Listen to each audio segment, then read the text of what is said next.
mereka berada dalam perspektif maksiat karena mereka menggunakan kata kelas, kelas yang memerintah, kelas yang mengatur. Jadi jangan Anda ganti kelompok yang mengatur, kelompok yang memerintah. Nggak pernah ada definisi elit yang klasik, terutama bicara tentang kelompok. Ya, semua menggunakan konsep kelas. Baik, saya mulai aja dari proposisi atau kata kunci yang utama dari Mosca. Saya mengidentifikasi ada 8. Anda bisa cek nanti di bukunya Hartman itu. Ya, dia itu enak buku itu ya, bahasanya juga gampang gitu. Dia mengidentifikasi kelas penguasa. Dia meminjam juga konsep strata elit dari Pareto. Jadi Mosca ini juga membaca karyanya Pareto, lalu dia melengkapi, ya, dia membantah tapi menambahkan, gitu ya. Lalu menurut si Pareto bahwa kelas yang memerintah, jadi elit itu adalah kelas yang kelas yang mengatur, gitu ya. Nah, kelas yang mengatur itu lapisan tertinggi. Jadi ini inti dari kelas penguasa, tapi dia tidak punya potensi atau tidak cukup untuk menjadi kelas yang menguasai itu. Yang kedua adalah lapisan yang menentukan keberadaan kelas penguasa. Jadi kalau kelas lapisan tertinggi ini, ya, dalam bahasanya Pareto yang diadopsi oleh Mosca, kalau ini mau merintah sendirian nggak bisa, dia harus masuk atau dibantu oleh strata keduanya. Ya. Tapi tetap mereka adalah bagian dari elit yang memerintah, ya, atau elit yang mengatur, atau kelas yang memerintah atau kelas yang mengatur. Nah, di sini Mosca dia bilang juga bahwa ketika ada sekelompok minoritas yang memerintah, itu sebenarnya dia merupakan suatu kelompok, suatu kelas yang memang terkoordinasi dengan baik. Jadi dia terkoordinasi. Terkoordinasinya karena di sini dia mempunyai tujuan-tujuan yang sama, mempunyai kepentingan-kepentingan yang sama. Elit di sini dibilang dia cenderung pada ini, orientasinya pada kekuasaan. Dia senangnya tuh mengatur, dia senangnya tuh memerintah. Dia ingin memiliki semuanya dengan menjadi elit. Ya. Nah, elitnya di sini dia tidak mengatakan seperti Pareto gitu ya. Kalau Pareto kan udahlah sirkulasi elit gantian kelas yang mayoritas, memenuhi kriteria, dia cakap, memiliki pengetahuan, memiliki pendidikan, dia juga bisa dari kalangan bangsawan atau aristokrat, maka dia bisa mendaftarkan dirinya. Bahkan elit-elit lama itu bisa mengajak dia untuk ikut dalam direkrut untuk masuk dalam lingkaran kekuasaan itu. Ya, dalam hal ini kita bisa nyebutnya adalah proses kandidasi, ya, pengkandidatan, pengkaderan di sini. Ya, jadi tapi kalau Mosca bilangnya itu adalah formula elit. Nah, lalu yang ketiga, ini saya ceritakan secara detail. Yang ketiga, supaya nanti mau saya hapus. Jadi yang ketiga itu adalah historisme. Ada historisme elit. Ya, kenapa elit itu sulit sekali digulingkan? Kenapa elit itu tetap selalu ada dalam struktur organisasi, selalu ada dalam struktur pemerintahan? Ya, karena apa? Karena elit itu di sini dia bisa eksis, dia bisa ada karena dia di sini secara historis itu mengembangkan prinsip-prinsip moral yang universal. Dia kalau bertindak, dia juga menempatkan identitas dirinya sebagai suatu kelas yang superior. Ya, jadi dia ngeklaim gini, saya berkuasa ya karena saya menegakkan prinsip-prinsip moral. Saya peduli, saya care dengan nasib non-elit. Saya care dengan nasib dari mayoritas. Jadi lebih baik saya yang tampil daripada Anda yang tampil.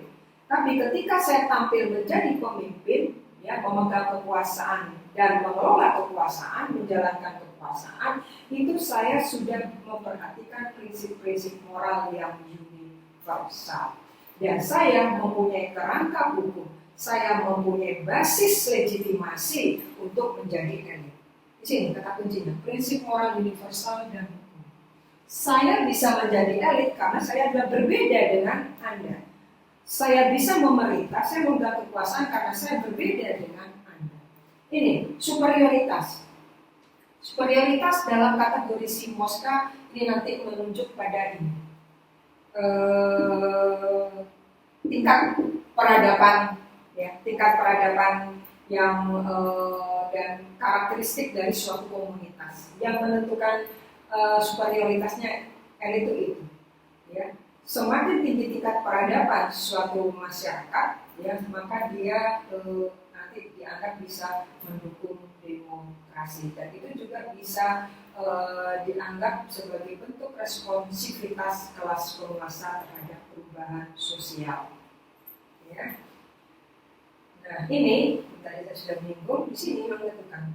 Jadi di sini superioritas. Superioritas itu kalau bisa ditaklid dengan bahasa sederhana, bahasa sehari-hari, ya, saya beda dengan Anda. Saya jadi elit, saya menjadi pengurus partai, jadi saya menjadi ketua partai, saya menjadi menteri, saya menjadi ketua DPRD, DPR, ini. Karena dia superior, beda dengan mayoritas orang atau kelas-kelas yang didominasi, superior. Ya. Lalu ini juga yang ditekankan ketika kita membaca karyanya Mosca, ada karakter elit. Nah, karakter elit ini yang punya peran untuk mereproduksi kelas penguasa. Ya, kelas penguasa ini itu memang dicirikan oleh karakteristik elit itu sendiri. Dia punya tingkat peradaban mungkin yang tinggi, ya, bisa dibilang gitu, dan juga tergantung dari tipe masyarakat. Kalau masyarakatnya tipenya sudah maju, sudah modern, gitu ya, maka di sini dia akan merekrut elitnya kayak orang yang berpendidikan tinggi, menguasai teknologi, gitu ya. Tapi kalau tipe masyarakatnya masih tradisional, maka yang bisa direkrut menjadi elit atau yang memenuhi karakteristik elit, ya, keturunan bangsawan, aristokrat, menguasai sarana prasarana pertanian, gitu ya. Sederhana di sini dari tingkat tipe masyarakat dan tipe tingkat peradaban. Sekarang kan kita sudah supramodern, ya, karena semuanya sudah suprateknologi juga, gitu ya, karena peradaban manusia sekarang juga ditentukan oleh perkembangan teknologi. Keberadaban seseorang, pintar tidaknya seseorang sekarang juga tergantung pada kecakapan mengelola teknologi itu. Kita bisa manfaatkan enggak teknologi yang sudah direproduksi oleh kekuatan-kekuatan atau inventor-inventor itu. Jadi kita nanti juga bicara karakter elit, kita juga bicara tentang demokrasi. Ketika kita bicara demokrasi, Mosca ini cemas, gitu ya, karena bagi dia untuk menjalankan demokrasi itu membutuhkan kelas menengah.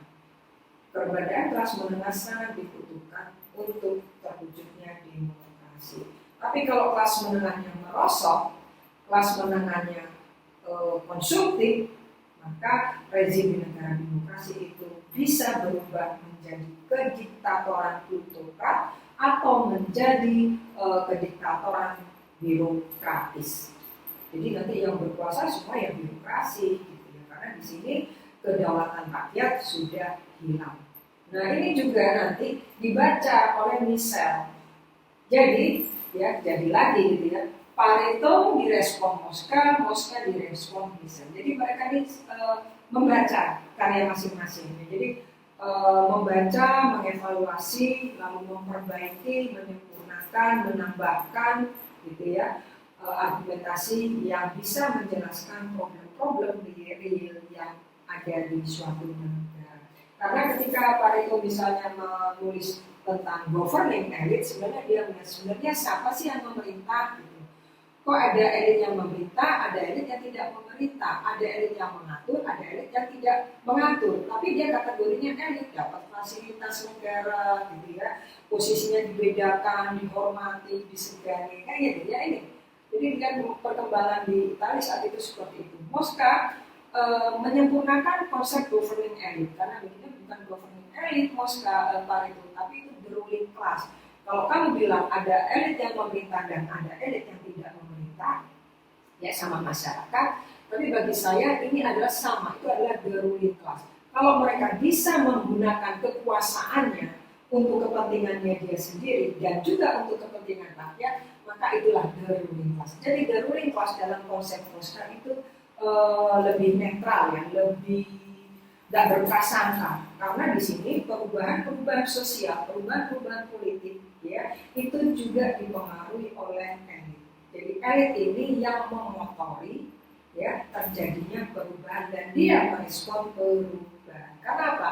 Karena bagi Mosca elit itu kan mempunyai kekuasaan, dia bisa membuat peraturan. Tapi entah kenapa kalau peraturan misalnya sebagian memang didedikasikan untuk kepentingannya ya nggak apa-apa. Tapi yang penting dia punya sifat responsif terhadap perubahan. Intinya di sini, ya. Kalau dia responsif terhadap perubahan, maka dia di sini nanti sebagai kelas penguasa dia diterima, de facto diterima, de jure diterima.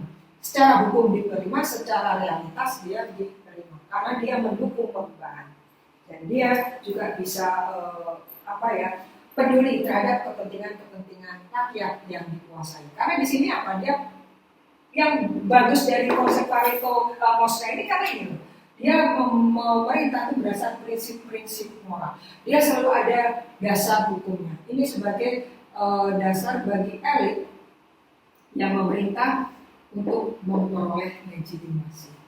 Legitimasi adalah suatu kondisi adanya pengakuan dari yang diperintah terhadap elit yang berkuasa dan adanya dukungan dari yang diperintah terhadap eksistensi yang berkuasa.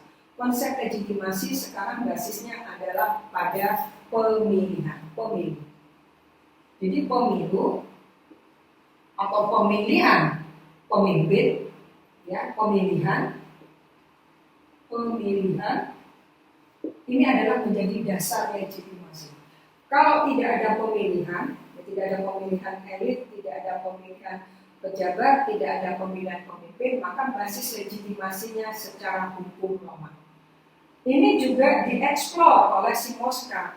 Kalau dia secara de jure dia lemah, tapi dia diakui oleh masyarakat. Jadi teoritisi Mosca ketika dia membangun konsep the ruling class, ini menurut saya yang paling memadai itu. Jadi dia mengisi kekurangan dari Pareto, dia juga membaca karyanya Machiavelli, ya, dia juga melakukan penyempurnaan terhadap apa yang tidak dibahas oleh Pareto, terutama ketika dia membahas karakter elit. Ya, kalau Pareto kan udahlah, ini given-nya ya, dia elit ya udah itu, dia punya kecakapan, keunggulan, punya pengetahuan, pokoknya dia berbeda.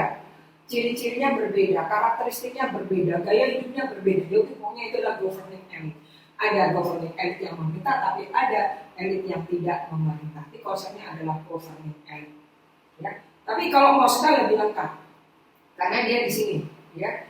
Elite itu di semua negara, di semua struktur masyarakat ada dua lapisan memang, yaitu elite dan kelas the ruling class dan kelas yang bukan the ruling class. Nah, yang menjadi elit ini poinnya di sini. Dia punya tingkat peradaban yang berbeda dengan orang-orang yang diperintah. Ya, di sini rekrutmen elit. Kalau di sini namanya sirkulasi elit. Ya. Lalu yang ketiga, di sini kita bahas juga tentang Robert Michel. Robert Michel ada 6, ya ada 6 inti dari teori yang dia sebut dengan teori hukum besi oligarki. Di situ dia membangun suatu konsep elit. Jadi ketika Michel ini masuk atau dikelompokkan menjadi teoritisi elit, itu kenapa? Karena dia bisa mengidentifikasi bahwa orang-orang yang duduk dalam puncak struktur organisasi, mau itu partai politik maupun bukan, itu adalah oligark. Jadi kenapa oligark ada di situ? Jadi kenapa orang-orang tertentu yang tadi mempunyai kekuasaan, mempunyai kecakapan, pendidikannya tinggi, gitu, hartanya banyak, dia powerful, dia membangun suatu organisasi, membentuk suatu organisasi, tujuannya organisasi itu adalah mulia, kehendak kolektif. Tidak ada organisasi yang dibuat untuk kepentingan elit itu sendiri. Tidak pernah, kata Michel. Karena eksistensi secara historis ya, kalau bisa begitu, organisasi-organisasi, terutama partai politik, itu dibuat untuk menjalankan, mewujudkan kehendak politik. Ketika organisasi-organisasi partai politik juga dibentuk, itu kan sini adalah sebagai, kalau kita belajar tentang partai politik, di situ partai politik kan dibentuk untuk mengakomodasi kepentingan, untuk sirkulasi elit, untuk fungsi komunikasi politik, untuk fungsi penyelesaian konflik, untuk fungsi rekrutmen politik, untuk fungsi sosialisasi politik, ya. Jadi organisasi itu adalah bentuk atau pengejawantahan dari kehendak politik, kehendak kolektif. Ironisnya, ketika dia membaca beberapa partai politik di negara sosialis, ya, dengan partai-partai sosialis dan juga di negara demokrasi, dia menemukan ternyata bekerjanya organisasi itu mengikuti hukum besi oligarki. Ya, ada hukum besi oligarki. Jadi ya hanya segelintir minoritas itu yang memegang kedaulatan, memiliki kedaulatan dan menjalankan kedaulatan. Tapi untuk mewujudkan kehendak kolektif. Di sini saya minta Anda jangan berprasangka dulu, kita jangan menilai dulu, gitu ya. Karena ketika Robert Michel menulis teorinya hukum besi oligarki, dia bilang ini memang sebagai cara supaya organisasi itu bisa berjalan dan bisa mewujudkan kehendak kolektif.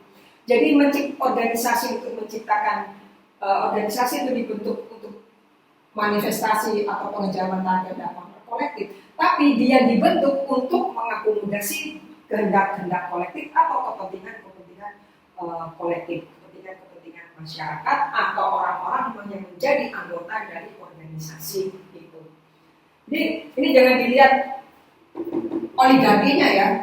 Saya minta pada Anda untuk menggunakan konsep oligarki secara hati-hati. Jangan berprasangka dulu. Kita harus bebas nilai dulu. Ya, kita tidak bicara dalam realitas empirisnya.